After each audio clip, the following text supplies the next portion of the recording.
Hello दोस्तों, आप सभी का स्वागत है सभ्य स्टडी में। तो दोस्तों, आज हम इस वीडियो में बात करेंगे बाल विकास के कुछ 50 इम्पोर्टेंट क्वेश्चन। प्लीज़ दोस्तों, अगर वीडियो अच्छा लगे तो लाइक शेयर और सब्सक्राइब करना ना भूलें। प्लीज़ दोस्तों, लाइक शेयर और सब्सक्राइब करना ना भूलें। तो चलो दोस्तों, हम शुरू करते हैं बाल विकास के क्वेश्चन। निम्नलिखित में से कौन सा कारण बच्चे में अनुशासनहीनता उत्पन्न करता है? कौन सा कारण है जो बच्चे में अनुशासनहीनता उत्पन्न करता है?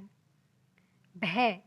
भय एक ऐसा कारण है जो बच्चे को अनुशासनहीनता सिखाता है। निम्नलिखित में से कौन सी अवस्था लड़कियों में मनोवैज्ञानिक समस्याओं को जन्म देती है? तो वह अवस्था है आपकी दोस्तों पूर्व प्रौढ़ता अवस्था जो होती है वो लड़कियों में मनोवैज्ञानिक समस्याओं को जन्म देती है। डेविस आशुवेल ने किस शिक्षण प्रतिमान को विकसित किया है?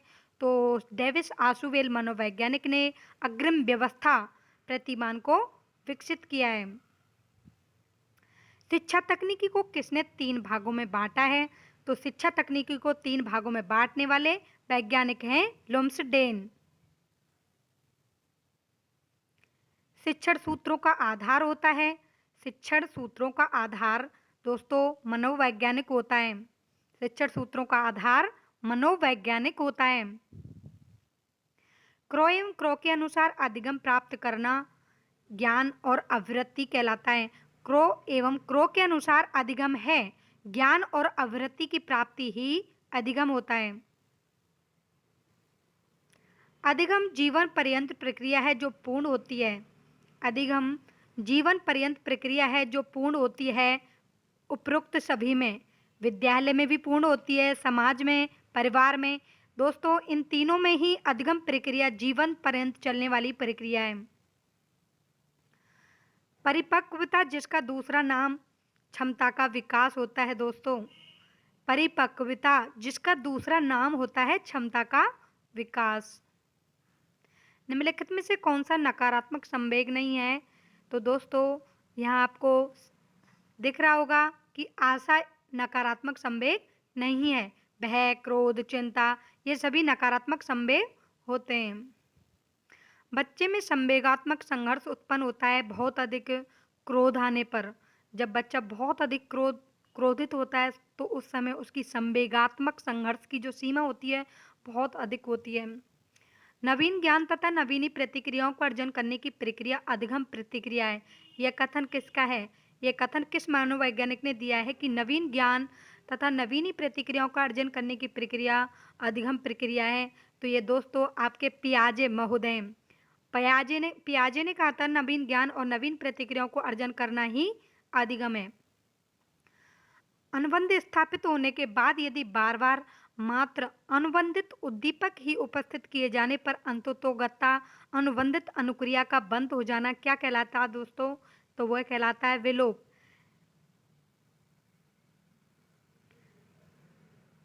समग्रता के सिद्धांत के प्रवर्तक हैं तो समग्रता सिद्धांत दोस्तों वर्दीमर एवं अन्य अर्थात कोहेलर, वर्दीमर जो गेस्टाल्टवादी मनोवैज्ञानिक थे उन्होंने समग्रता के सिद्धांत को दिया था। और इन्होंने सूज का सिद्धांत दिया था जो कि चिंपांजी पर वन मानुष पर इन्होंने इसका प्रयोग किया था।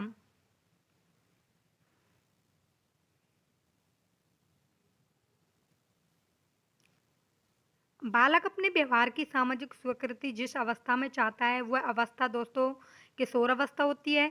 किशोर अवस्था में बालक अपने व्यवहार की सामाजिक स्वीकृति चाहता है।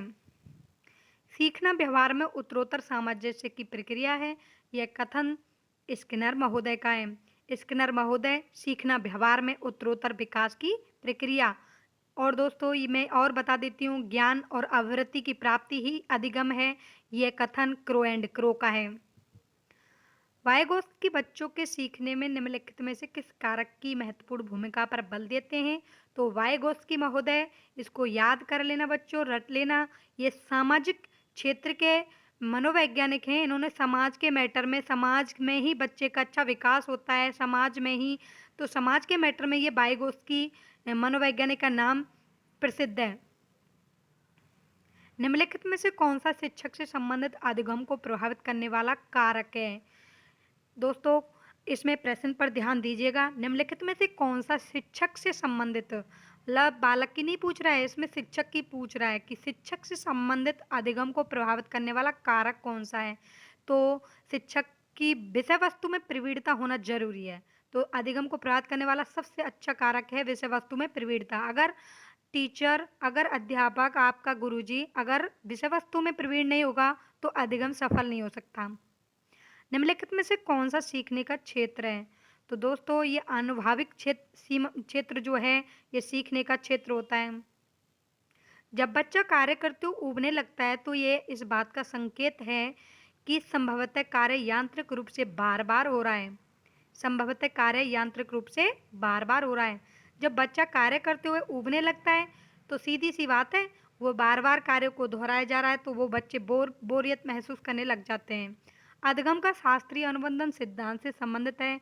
तो दोस्तों ये शास्त्रीय अनुबंधन सिद्धांत पावलोव महोदय का है, जिन्होंने कुत्ते पर प्रयोग किया था।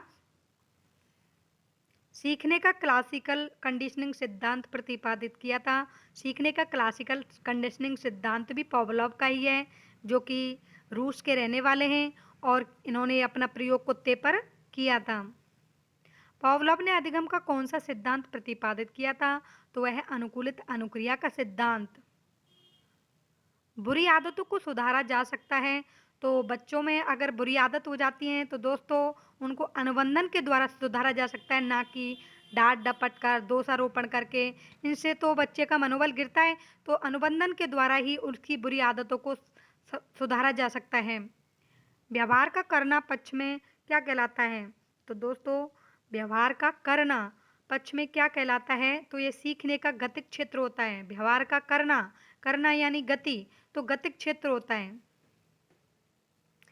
डिसलेक्सिया मुख्य रूप से किस समस्या से संबंधित है। डिसलेक्सिया मुख्य रूप से किस समस्या से संबंधित है। तो दोस्तों इसको याद करने का एक ये पढ़ने की समस्या से संबंधित है। डिसलेक्सिया मुख्य रूप से किस समस्या से संबंधित है, पढ़ने की समस्या से। बार बार दोहराने से अधिगम को बढ़ावा मिलता है, किस नियम से इसकी पुष्टि होती है। तो बार बार तो इसका किस नियम से इसकी पुष्टि मिलती है। अभ्यास के नियम से। बार बार दोहराने से अधिगम को बढ़ावा मिलता है। तो इसमें अधिगम की बात हो रही है। तो अधिगम में क्या करते हैं कि बार बार जब हम अभ्यास करते हैं तो अधिगम में कहीं ना कहीं सफलता मिलना जरूरी होता है, जरूर मिलती है। तत्परता का नियम किसने दिया था। तो दोस्तों ये थार्डनैक महोदय ने दिया था। अभ्यास, प्रभाव और तत्परता का नियम ये थार्डनैक महोदय के मुख्य नियम हैं और उन्होंने 5 गौण नियम दिए थे। मनोविश्लेषणवादी, इन्होंने बिल्ली पर प्रयोग किया था। मनोविश्लेषणवादी सिद्धांत के प्रवर्तक हैं, मनोविश्लेषणवादी सिद्धांत के प्रवर्तक हैं तो आपके सिगमंड फ्राइड हैं। उद्दीपक अनुक्रिया के मध्य साहचर्य स्थापित करने वाले प्रक्रम को कहते हैं अधिगम। उद्दीपक अनुक्रिया के मध्य साहचर्य स्थापित करने वाले प्रक्रम को कहते हैं अधिगम। व्यवहारवादी विचारक है। तो दोस्तों वॉटसन व्यवहारवाद के जनक भी कहे जाते हैं, व्यवहारवाद के जनक कहलाते हैं। अधिगम का उद्देश्यपूर्ण व्यवहारवाद सिद्धांत दिया था। तो अधिगम का उद्देश्यपूर्ण व्यवहारवाद सिद्धांत आपके हल महोदय ने दिया था। हल ने ही, इन्होंने क्या कहते हैं, हल महोदय के द्वारा ही पुनर्वलन का सिद्धांत दिया गया था। बाद में सीखी गई सामग्री यदि पूर्व में सीखी गई सामग्री के धारण में अवरोध पैदा करती है तो इस प्रक्रिया को कहेंगे। तो इस प्रश्न पर ध्यान देना जरूरी है कि बाद में सीखी गई सामग्री यदि पूर्व में सीखी गई सामग्री के धारण में अवरोध पैदा करे तो इस प्रक्रिया को पश्चोन्मुखी अवरोध कहते हैं। सामाजिक अधिगम किसने सिद्धांत दिया था। सामाजिक अधिगम सिद्धांत बंडूरा ने दिया था। प्रयत्न व त्रुटि अधिगम किसने दिया था। तो प्रयत्न और त्रुटि का अधिगम ये दिया था थॉर्नडाइक महोदय ने। प्रयत्न त्रुटि का अधिगम सिद्धांत थॉर्नडाइक द्वारा दिया गया था। मानव आवश्यकताओं का पदानुक्रम किसने दिया था। तो ये आपके मॉस्लो वैज्ञानिक जो थे, इन्होंने मानव आवश्यकताओं को पदानुक्रम रूप से व्यवस्थित किया था। ज्ञान और आवृत्ति की प्राप्ति अधिगम है। यह अधिगम की उपरोक्त परिभाषा, ज्ञान और आवृत्ति की प्राप्ति अधिगम है, तो यह अधिगम की उपरोक्त परिभाषा तो दोस्तों मैंने पहले भी बताया था, ये क्रो और क्रो ने कहा था। करके सीखने का विचार जॉन डीवी, प्रयोजना विधि के जनक भी जॉन डीवी को कहा जाता है और इन्होंने करके सीखने का विचार भी जॉन डीवी ने ही दिया था। व्यक्ति जब दूसरे व्यक्ति को कुछ कार्य करते देख वह कार्य करना सीखता है तो क्या कहलाता है दोस्तों? अवलोकन द्वारा सीखना कहलाएगा। व्यक्ति जब दूसरे व्यक्ति को कुछ कार्य करते देखता है और फिर उस कार्य को करता है तो अवलोकन द्वारा सीखना। विस्मरण के प्रयोग से किसने स्वयं पर किए थे? विस्मरण के प्रयोग किसने स्वयं पर किए थे? कौन सा ऐसा मनोवैज्ञानिक था जिसने विस्मरण के प्रयोग स्वयं पर किए थे दोस्तों?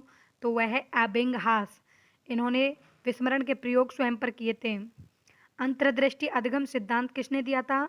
अंतर्दृष्टि अधिगम सिद्धांत दोस्तों ये सभी वर्दाइमर, कोहेलर और कोफका, इनको गेस्टाल्टवादी मनोवैज्ञानिक भी कहा जाता है। एक प्रक्रिया है जिसमें बालक संस्कृति के तौर तरीके सीखता है, तो दोस्तों ये आपको पता ही होगा, समाजीकरण। समाज में रह करके बच्चा संस्कृति, समाज के नियम सब कुछ सीखता है। निष्पादन में परिवर्तन अभ्यास का फलन होता है, कहा जाता है। निष्पादन में परिवर्तन अभ्यास का फलन होता है, कहा जाता है। यह कहा जाता है दोस्तों अधिगम। सूझ के सिद्धांत का प्रतिपादन करने वाले मनोवैज्ञानिक थे। सूझ के सिद्धांत का प्रतिपादन करने वाले मनोवैज्ञानिक गेस्टाल्टवादी थे। क्लासिकल अनुबंधन में भोजन के प्रति लार की अनुक्रिया, दोस्तों ये सिद्धांत जो है पावलोव महोदय के द्वारा दिया है और यह भोजन के प्रति जो लार की अनुक्रिया है ये यूसीआर है। अधिगम का प्रयत्न भूल का सिद्धांत के प्रतिपादक हैं, प्रवर्तक हैं। अधिगम का प्रयत्न और भूल का सिद्धांत के प्रवर्तक कौन है दोस्तों? वो थार्डनाइक महोदय। गेस्टाल्टवादियों के अनुसार क्या सबसे ज़्यादा जरूरी होता है? गेस्टाल्टवादियों के अनुसार सूझ का होना जरूरी होता है। गेस्टाल्टवादियों ने सूझ का सिद्धांत दिया था और ये चिंपांजी पर इन्होंने अपना प्रयोग किया था, वनमानुष पर। निम्नलिखित में से कौन सा अधिगम से प्रत्यक्षतः प्रभावित होता है? तो निम्नलिखित में से जो विकास है वो अधिगम से प्रत्यक्ष रूप से प्रभावित होता है। तो दोस्तों आपके सामने एडी और एचडी हैं। कैसी विकृति हैं ये? तो ये अवधान संबंधी विकृति हैं। डिसलेक्सिया से बच्चों को परेशानी होती है पढ़ने लिखने में। डिसलेक्सिया जो अधिगम अक्षमता है वो पढ़ने और लिखने की अक्षमता है। निम्नलिखित में से किससे ऐच्छिक व्यवहार उसके परिणामों या पूर्वोक्ता से शक्तिशाली या कमजोर होता है? तो ये आपका क्रिया प्रसूत अनुबंधन सिद्धांत जो कि पीएफ स्किनर महोदय का है और इन्होंने चूहे तथा कबूतर पर अपने सिद्धांत का प्रयोग किया था। तो दोस्तों धन्यवाद। अगर आपको मेरा वीडियो अच्छा लगा तो प्लीज़ शेयर लाइक ज़रूर करें दोस्तों। धन्यवाद।